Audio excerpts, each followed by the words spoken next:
Então, por favor, Rodrigo, fica à vontade. Muito obrigado, deputado. Excelentíssimos senhores presidente da Comissão de Constituição, Justiça e Cidadania e da Comissão de Trabalho da Câmara dos Deputados, excelentíssimas deputadas e deputados presentes, excelentíssimos representantes da magistratura, do Ministério Público do Trabalho, da advocacia, das entidades sindicais e das instituições públicas aqui presentes, senhoras e senhores, cumprimentando a todos, agradecendo esse honroso convite que nos foi feito. Eu venho a essa audiência pública representando o Ministério Público do Trabalho, em nome do Procurador-Geral do Trabalho, Dr. Glaucio Araújo de Oliveira. Eu gostaria de, antes disso, o tema dessa audiência pública, ele é novas relações de trabalho e o papel do judiciário. Eu gostaria de iniciar minha fala com um questionamento. Quais seriam essas novas relações de trabalho? Seriam elas a contratação de microempreendedores individuais, a contratação do MEI, a chamada pejotização? Seria isso as novas relações de trabalho? Ou a contratação desses mesmos microempreendedores individuais por plataformas digitais? Isso significa uma nova relação de trabalho? Ou isso significa uma nova forma de contratar o trabalho? Porque a atividade prestada pelo MEI ou atividade prestada pelo trabalhador de plataforma é a mesma atividade prestada por um empregado há 10, 20, 30, 40 anos atrás. No caso, a utilização, no caso do plataformizado, a utilização de uma ferramenta tecnológica para a contratação da mão de obra. Aqui, de fato, há algo novo. Nós vemos a contratação do trabalhador, ela ocorre através de um aplicativo. Mas o trabalho do entregador, o trabalho do motorista, ele sempre existiu. E ele hoje é realizado da mesma forma. Quando nós vemos as motocicletas dos entregadores do iFood percorrendo as ruas de todas as cidades, esse trabalho sempre existiu. A diferença agora é que a forma de contratação desse trabalho se dá através de um aplicativo. Se dá através de uma ferramenta tecnológica, mas o trabalho exercido é o mesmo, de sempre. O trabalho não é novo. O que é novo é a forma de contratar o trabalho. Essa que é a novidade. E no outro caso, no caso da pejotização, eu posso ir até além. A pejotização nada mais é do que a utilização de um contrato civil previsto há séculos no Brasil. Podemos falar então de novas relações de trabalho? Não. Melhor dizer novas formas de contratação daquele trabalho. E como ocorre essa nova forma de contratação? Por um contrato de adesão de massa. Isso é muito importante nós consignarmos e analisarmos. O trabalho a contratação do trabalho de plataformizado ou a contratação do PJ, a pejotização, ela se dá através de um contrato de adesão de massa. O trabalhador não tem liberdade para discutir cada contrato individualmente. Essa é um contrato por adesão, um contrato já pronto, que é passado à empresa, esse trabalhador. E como nós sabemos, só há duas formas de contrato de adesão em massa no direito. Um é o contrato de emprego e a outra é o contrato de consumo. Contrato de adesão em massa, esse contrato que é do trabalhador de plataformizado, os termos de uso, esse é um contrato que é proposto ao trabalhador, contrato de adesão. Só existe duas formas admitidas no direito. Ou esse contrato é um contrato de emprego, ou esse contrato é um contrato de consumo.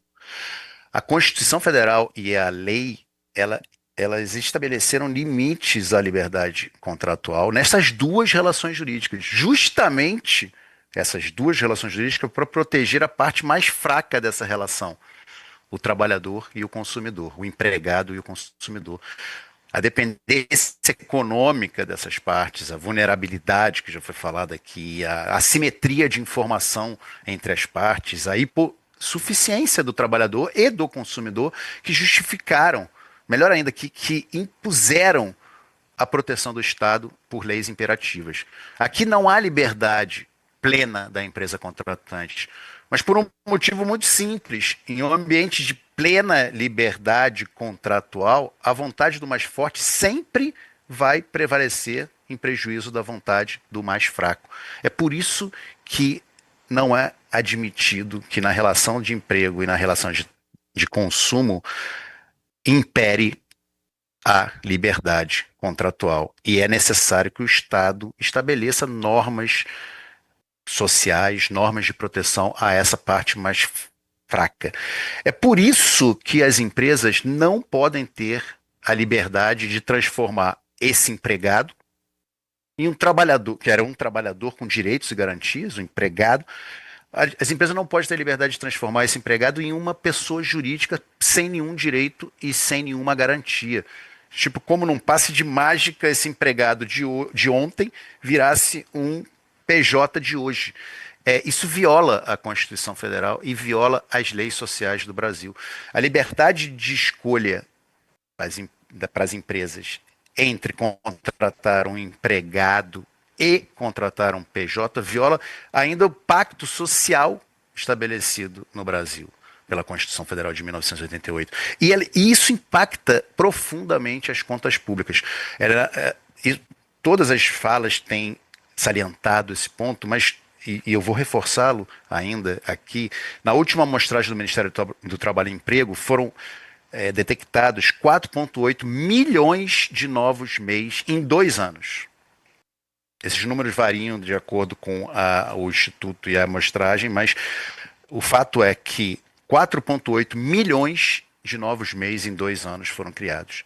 E isso impactou em 62 bilhões de reais em contribuições previdenciárias não recolhidas nesse período, e mais 24,2 bilhões de FGTS que não foram recolhidos.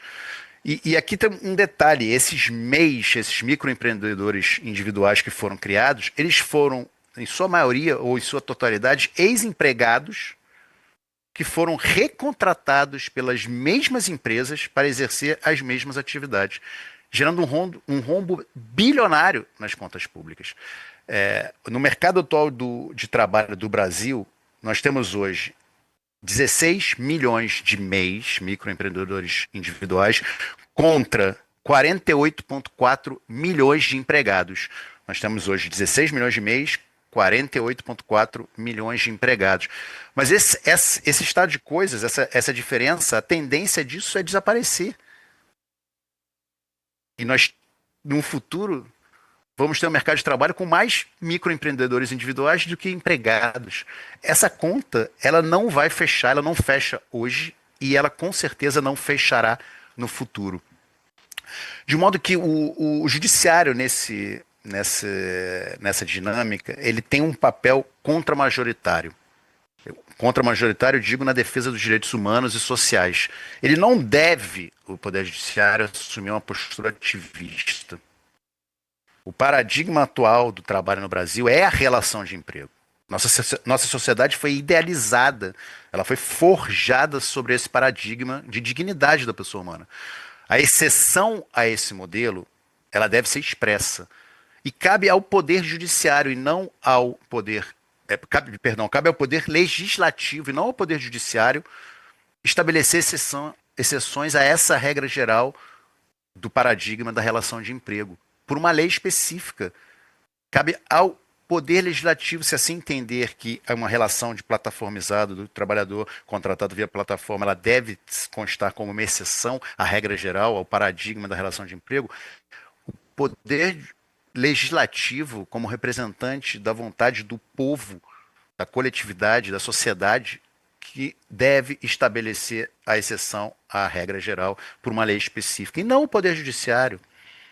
O que nós vemos hoje é que o Poder Judiciário, e especificamente o Supremo Tribunal Federal, adotando uma postura ativista, entendendo que há uma omissão legislativa em regulamentar essa nova relação de trabalho, o Supremo está assumindo um papel protagonista nessa situação, um papel ativista entendendo que há um vácuo legislativo, o próprio Supremo Tribunal Federal regular, mas não é assim que deve ser.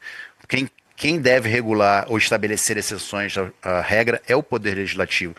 Portanto, que os temas que estão colocados no Supremo Tribunal Federal, os temas 1389 e 1291, né, de repercussão geral que estão no Supremo Tribunal Federal em curso para julgamento. Um trata da pejotização e o outro do trabalho por plataforma digital.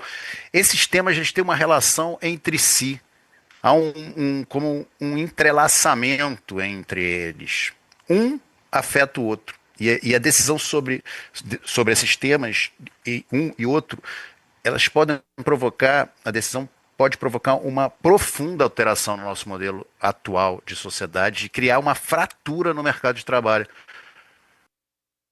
Porque o trabalho via plataforma, o trabalho plataformizado se utiliza da pejotização e a pejotização pode se valer dessa forma de contratação através de uma ferramenta tecnológica ou de uma plataforma digital. O potencial disso é explosivo.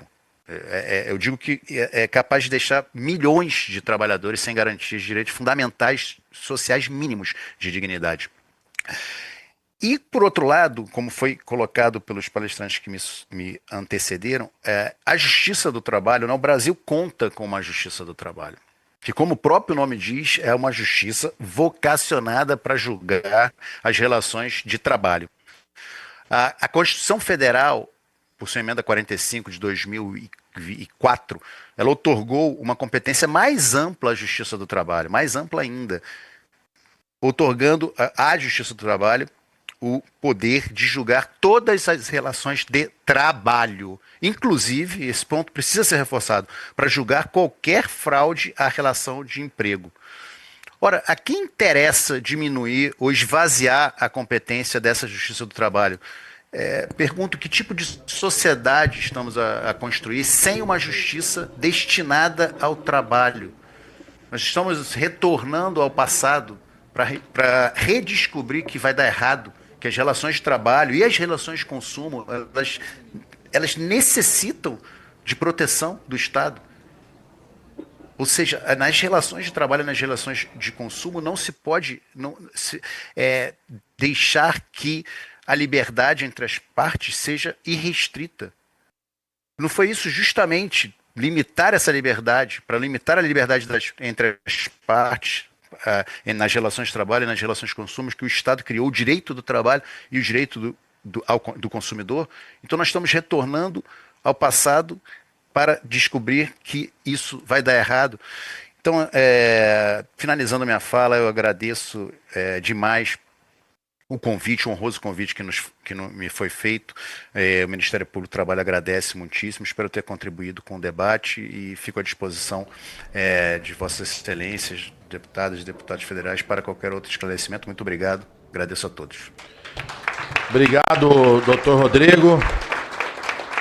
Nós que agradecemos sua participação, colaboração no debate e muita força aí a atuação do Ministério Público, que sem dúvida ela é central também nessa batalha. Então a gente agradece muito a participação.